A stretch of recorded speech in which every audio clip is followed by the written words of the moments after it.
My name is Carrie J. Allen, and I am 34 years old. The way it started was so casual that it took me a second to understand how deeply cruel it was. We were at my sister Madison's wedding, standing just outside the reception area where the tables were already set and glowing under soft lights. The ceremony itself had been beautiful in that curated way Madison always favored. An open-air garden, a string quartet playing something delicate and expensive, imported roses everywhere, and a crystal chandelier suspended from a tree like it belonged there. Everything looked perfect, polished, intentional. Madison looked stunning. Her kids looked like they'd stepped out of a catalog. Bow ties, straight, hair slicked neatly, matching shoes. I was genuinely happy for her. I wanted the day to go smoothly. I wanted her to have everything she'd dreamed of. Liam, my 6-year-old, was holding a small toy car in one hand and the hem of my dress in the other. He wasn't being loud. He was excited, asking when we'd get to sit down and eat, whispering questions the way kids do when they're trying to behave. I spotted the main table where our parents and Madison's children were already seated and started guiding him toward it. That's when Madison intercepted us. She smiled, but not the warm, glowing smile you expect from a bride. This was the tight, knowing smile I remembered from childhood, the one she used when she enjoyed delivering a quiet cut. She glanced down at Liam, then back at me. "Your son's too loud for the main table," she said. "Mine are already seated."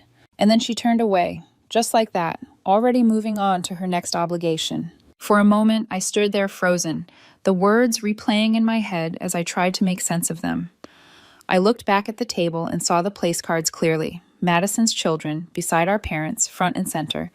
And then I noticed where Liam and I were apparently meant to sit. A fold-out table near the DJ booth. No tablecloth, no place settings. Half shoved against the wall, the kind of table reserved for staff or vendors, practically in the hallway. Liam didn't say anything. He just stared at the other kids laughing and tearing apart bread rolls. I didn't argue. I didn't confront Madison. I didn't make a scene. I took my son's hand and walked out. We left before dinner was served, before the cake, before a single photo.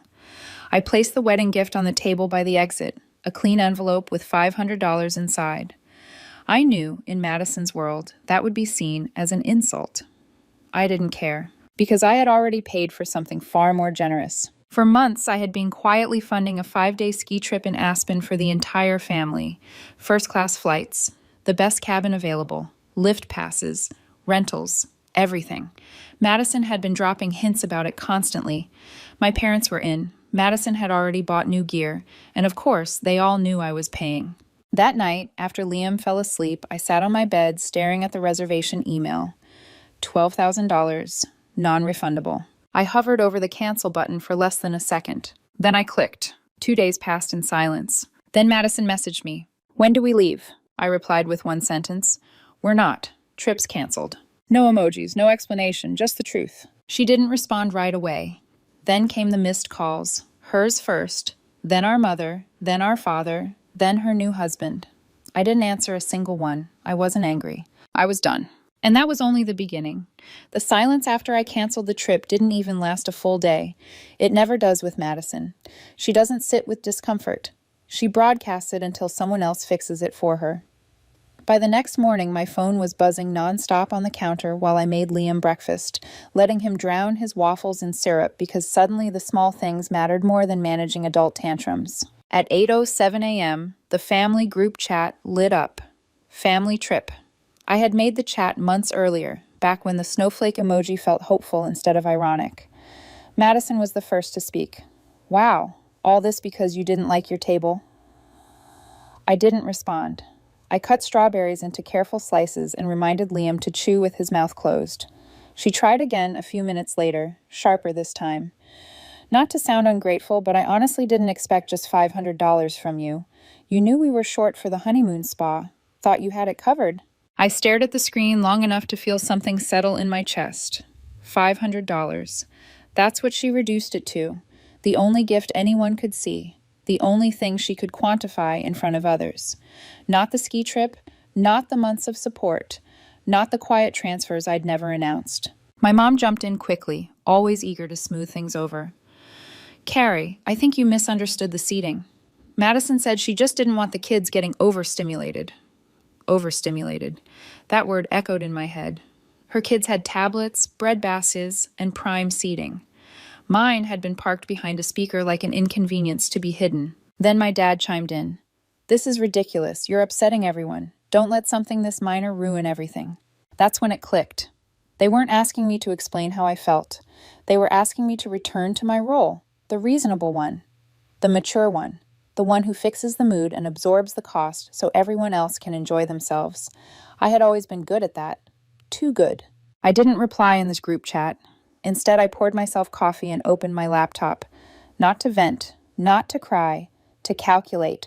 Madison's rent, $1,400 a month. I'd been covering it since she got laid off last December. At first, it was temporary. Then it was until Joel's business loan comes through. Then it just became normal. Utilities, $185. Groceries, a standing transfer for the kids' expenses that I hadn't seen a receipt for in months. Cell phone bill, family plan, over $2,000 a month, quietly draining out of my account. By the time the group chat started arguing again, I was already on the phone with my bank, canceling the automatic transfers. No announcement, no warning, just clicks and confirmations. At 6:42 p.m., Madison sent one last message. "So you're really going to ruin Aspen for all of us over one petty moment?" I didn't answer, but I did log into the airline account and cancel her flight too. The snowflake emoji finally meant what it should have all along.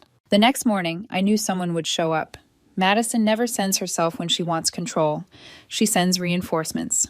At 7:42 a.m., the pounding started. Not a polite knock, the kind that demands to be answered. Liam was half asleep on the couch, cereal bowl balanced on his knees, remote in his hand. I checked the peephole. My mom. Her minivan parked crookedly across the driveway, half blocking the trash bins like she'd come in a hurry. I opened the door but didn't step aside. She brushed past me anyway, heading straight for the kitchen, like muscle memory was permission. "You're blowing this way out of proportion," she said, already talking before I'd closed the door. I leaned against the counter and let her go. She listed excuses like bullet points. "Madison didn't mean to hurt your feelings. Weddings are chaotic. You could have pulled her aside. Instead, you punished everyone and embarrassed her." "Did you know I was paying her rent?" I asked quietly. She stopped talking, looked down at her purse strap, finally nodded. She said it was temporary. "Did you know it's been 10 months? Silence again. I told her I'd already contacted the leasing office. I was off the contract. January was on Madison. Utilities, groceries, kids' expenses, all of it was done. She called me financially vindictive, said I was choosing money over family. I asked if she knew Madison had expected me to pay for the honeymoon spa package too. She sighed and said the sentence that cracked everything open. "She's under a lot of pressure, and you make good money. You've always been the one who could afford to help." That's when I realized this wasn't entitlement, it was agreement. They had all decided who I was years ago, the one who could absorb it, the one who didn't complain, the one who paid so no one else had to feel uncomfortable. Later that afternoon, Joel messaged me. Calm, polite. He hoped we could move past the misunderstanding and still do the trip. Said Madison had been crying, said it was supposed to be a celebration. I didn't reply. Joel was always the peacekeeper, the guy who stayed neutral while chaos rearranged itself around him. Neutrality had never saved anyone in my family. It just protected Madison longer. By that evening, the group chat was a mess. Please. Accusations. Can we please talk? This isn't worth destroying your relationship. And then Madison's line, the one that sat like a brick in my chest. "So now you're cutting me off after everything I've done for you." Everything she'd done for me. I didn't answer. I didn't need to. 3 days after the wedding, her rent was due. At 6:12 a.m., I got a text from her landlord. Polite, brief. "We've been unable to reach Madison regarding rent. Please advise." I forwarded it to Madison with 5 words. "Not my responsibility. Good luck." 13 minutes later, the meltdown started. It took exactly 13 minutes for Madison to respond after I forwarded the landlord's message. First came a voice memo I didn't listen to, then a flood of texts, each one more frantic than the last. She accused me of being abusive, of endangering her children, of punishing her for something so small. She said Joel was waiting on a client payment. She said the timing was bad. Then she delivered the line she must have believed would snap me back into place. "If we get evicted, that's on you." I stared at my phone. stunned by how sincerely she believed that my refusal to keep paying for her life somehow made me responsible for its collapse. I didn't reply. I put my phone face down and took Liam to school like any other morning. Because the thing about breaking patterns is that the world doesn't end when you do it. It just keeps moving. I wasn't expecting Joel to show up next. It was late afternoon when my receptionist buzzed my office. "There's a man here asking for you. He says it's urgent. His name is Joel." I almost told her to send him away. Almost. Curiosity won. When he walked in, he looked tired in a way I'd never seen before. Not wedding tired, not new husband tired, bone tired. He was holding a paper bag from a trendy bakery near their apartment like a peace offering. He sat down without touching the coffee I offered. "Madison's struggling," he said quietly. "I think she thought you'd come around by now." I didn't say anything. I let the silence do the work. "She didn't mean to hurt you," he continued. "You know how she gets. Things spiral. She doesn't always know how to stop." That was familiar. I had heard that sentence my entire life, just with different delivery. What changed was what he said next. "She's scared," he admitted. "Not of you. She's scared of what it looks like when you're really done." That landed differently. This wasn't manipulation. This was fear. Real fear. The kind that comes when someone realizes the safety net they never acknowledged is gone. I asked him one question. "What are you going to do when she runs out of people to blame?" He didn't answer right away. He looked down at his hands, then finally said, "I don't think I can keep fixing this for her. I'm not built for it." That was the first moment I felt something like respect for him. Not because he was perfect, but because he was finally seeing the reality I'd been living in for years. He left the pastries on my desk and walked out without asking me to change my mind. That night, the group chat went eerily silent. No guilt, no outrage, no demands. It was as if someone had finally told Madison the truth, and she didn't know what to do with it. At 9:30 p.m., my dad broke the silence with a message. "I think we need to meet in person, the whole family." I read it once, then again, and felt nothing. There wasn't going to be a family meeting. No intervention. No apologies wrapped in excuses. I was done negotiating my worth. Instead, I booked a trip. Not Aspen, not snow, not cabins or forced togetherness. Just me and Liam. Somewhere warm, somewhere quiet, somewhere we could swim and eat and laugh without being told we were too loud for the table. I didn't tell anyone we were going because for the first time in years, I wasn't trying to include everyone. The shift came quietly after that. Madison stopped texting for a while. Maybe Joel told her how the conversation went. Maybe she thought silence would scare me into reaching out first. It didn't. Instead, she moved to Instagram, her favorite stage. Grainy photos of her kids bundled in coats indoors.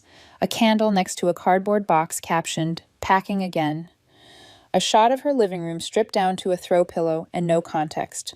Some people don't know what loyalty means. The comments poured in. Sending love. "You're so strong. What happened?" "Thought you and your sister were close."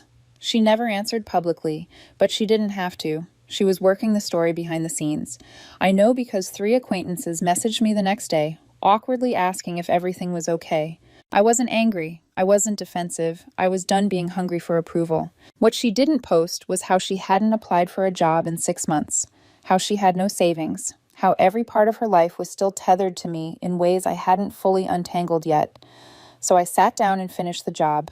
Costco membership, Amazon Prime, school lunch accounts, phone plan, streaming services, gym membership, dental insurance I'd added for her kids after a tearful phone call about fillings. I removed her from all of it. That evening she called, not to argue, not to accuse, to beg. She said they were 2 weeks behind on rent, that the gas company was threatening shutoff, that her kids had never lived in a place without Christmas lights before. I listened without interrupting. When she finally stopped, I asked her the only question that mattered. "Did you ever plan to take care of yourself?" She answered honestly, "I didn't think I'd have to." That was the truth beneath everything. Not confusion, not desperation, assumption. The next morning, a neighbor sent me a photo of an eviction notice taped to Madison's door. Final notice. Vacate by the end of the month. I didn't respond. Not to the neighbor, not to Madison, not to my parents. When Madison posted a photo of her empty apartment with the caption, "Sometimes you have to start over with nothing," I didn't like it. I didn't comment. Starting over wasn't something being done to her. It was something she should have done years ago. And I was no longer standing in the way. After the eviction notice went up, something strange happened. The noise stopped. No frantic calls, no dramatic texts, no new group chats lighting up with demands that I explain myself. It was the quiet that comes when a performance has ended and the audience has gone home. For a few days, I wondered if Madison had finally understood, if losing the apartment had shaken her into some version of clarity. I didn't hope for an apology. I didn't need one. I just wondered if the cycle had finally broken. Then the email arrived. Not a text, not a call. An email, carefully written, carefully timed, sent on a quiet Sunday morning while Liam was building a Lego spaceship at the kitchen table. The subject line was simple and nauseating all at once. Peace. There was no greeting. No hello, no how are you. No mention of the months of chaos she'd unleashed. Just paragraphs that sounded reflective without actually reflecting on anything. She wrote that she was still hurt, but she understood my decision. She said she was in a better emotional place now, that she'd started blogging to process everything. And then, almost casually, she added that she hoped I wouldn't be upset if some of what she wrote overlapped with our shared history. That was the warning. She wasn't reaching out to mend anything. She was asking for permission to rewrite it. There was no apology, no acknowledgement of the humiliation at the wedding, no mention of the money, no accountability for the rent, the eviction, the manipulation. Just a soft announcement that she would be telling her version of events publicly, dressed in pastel filters, and quotes about resilience. I didn't reply. Not because I was angry, but because I finally understood something that had taken me years to accept. Madison didn't want reconciliation. She wanted narrative control, and the only way to deny her that was to stop participating altogether. So I did something else. I booked another trip. Not Aspen, not snow, not anything that came with expectations or shared tables or forced smiles. This one was just me and Liam. Arizona. A small cabin near Sedona that smelled like cedar and dust and quiet. No TV, no itinerary. Just mornings that started when we woke up and ended when the stars came out. We hiked. We fed alpacas at a little ranch that Liam still talks about. We ate outside and laughed too loudly and didn't apologize to anyone for it. One night, sitting on the porch wrapped in blankets, Liam asked me why we never did trips like this before. I told him the truth, because we were always dragging everyone else with us. When we got back, I finished detaching in ways that felt mundane but were anything but. I took myself off the family phone plan. I blocked the group chat. I created new accounts for the things that mattered to us and closed the ones that tied me to obligations I'd never agreed to. Every click felt like cutting a thread that had been quietly strangling me. My mom texted me in early December, confused. "Did you change your number?" I hadn't. She sent another message later, longer this time, the kind she always sends when she's trying to sound reasonable. Families go through hard times. Madison's been humbled. She's starting over. You've made your point. Now it's time to forgive and come together. I read it once and didn't respond. I hadn't made a point. I'd made a decision. Madison's blog went live a week later. The first post that hinted at me was titled, "When Your Sister Turns Her Back, But You Heal Anyway." There were no fake names, no disguises. She painted herself as brave, wounded, abandoned. She wrote about how she used to lean on her sister until she learned to stand alone. Except her version of standing alone still involved Joel working 2 jobs, and my parents quietly pitching in when they'd sworn they couldn't afford to help. I let it all go. The lies, the comments, the messages that trickled in from people who only knew her version. I didn't correct them. I didn't defend myself. I didn't explain. Because explaining would have meant I still cared what they thought. In the quiet that followed, something unexpected happened. I felt light, not relieved. Light. Like I'd been carrying weight for so long I'd forgotten what it felt like to set it down. Liam slept better. He laughed more. One night, curled up on the couch watching a movie, he said, "I like it when it's just us." And I realized that in trying to keep the peace for years, I'd almost taught him that being small was safer than being seen. By Christmas, I wasn't checking for invitations. I didn't wonder what Madison's kids got or whether Joel was still delivering food at night. I didn't care what her blog said because her story wasn't mine to carry anymore. I hadn't lost a family. I had stepped out of a transaction, And for the first time in my adult life, the silence didn't feel like punishment. It felt like peace. The last thing that broke was not loud. There was no final argument, no slammed door, no dramatic message that forced a response. What broke was the expectation. The assumption that I would eventually fold, soften, forgive, resume payments, show up with gifts and smiles and solutions. When that didn't happen, when weeks passed and then months, something shifted in the background like a stage being dismantled after a show that never reopened. My parents stopped calling first. They didn't say they were done. They just slowed. Messages became shorter, then rarer. Holidays came and went with polite texts that felt more like obligation than invitation. Madison stopped tagging me online.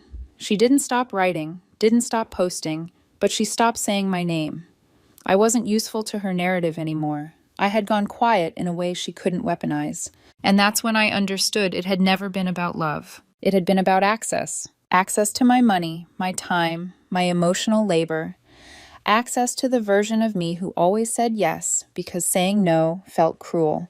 The version of me who smoothed things over so everyone else could stay comfortable. The sister who paid rent, covered groceries, booked trips, and swallowed disrespect because it was easier than being the problem. When I stepped out of that role, the structure collapsed. Not because I destroyed it, but because it couldn't stand without me holding it up. Liam noticed the change before I did. He stopped asking why we didn't see Aunt Madison anymore. He stopped bracing when family came up in conversation. He started inviting friends over without checking my face first, started laughing louder, started taking up space in a way I hadn't realized he'd been shrinking before. One night, he asked me if we could make our own traditions instead of always going to someone else's house. I said yes, without hesitation. We did. We baked cookies on random Wednesdays. We ate dinner on the couch and didn't apologize for crumbs. We went on small trips that didn't require permission or planning committees. I stopped budgeting around emergencies that weren't mine. I stopped checking my phone with dread. Once, months later, I ran into Joel at the grocery store. He looked older, tired. We exchanged a polite nod. He didn't ask how I was. I didn't ask how Madison was. We both knew that anything we said would only reopen doors neither of us wanted to walk through again. That was enough. I never confronted Madison about the blog. I never corrected the story she told. People who mattered to me eventually saw through it. People who didn't were never going to. I learned that truth doesn't need defending when you stop handing out invitations to doubt it. On the anniversary of the wedding, the one where my son was deemed too loud for the table, I took Liam out for ice cream. We sat on a bench downtown, sticky fingers and all, watching people pass by. He asked me why I smiled when I looked sad sometimes. I told him that sadness doesn't mean something is wrong. Sometimes it just means something important changed. He thought about that for a moment, then nodded like it made sense. That night, after he fell asleep, I scrolled through my phone and deleted the last shared album, the last thread tying me to a version of family that only existed when I was paying for it. I didn't feel angry. I didn't feel victorious. I felt finished. I didn't lose a sister. I lost the expectation that love should hurt. I didn't lose parents. I lost the obligation to keep proving my worth. And in exchange, I gained something I didn't know I was allowed to have. Peace without explanation. My name is Carrie J. Allen, and walking away wasn't the end of my family story. It was the beginning of my own.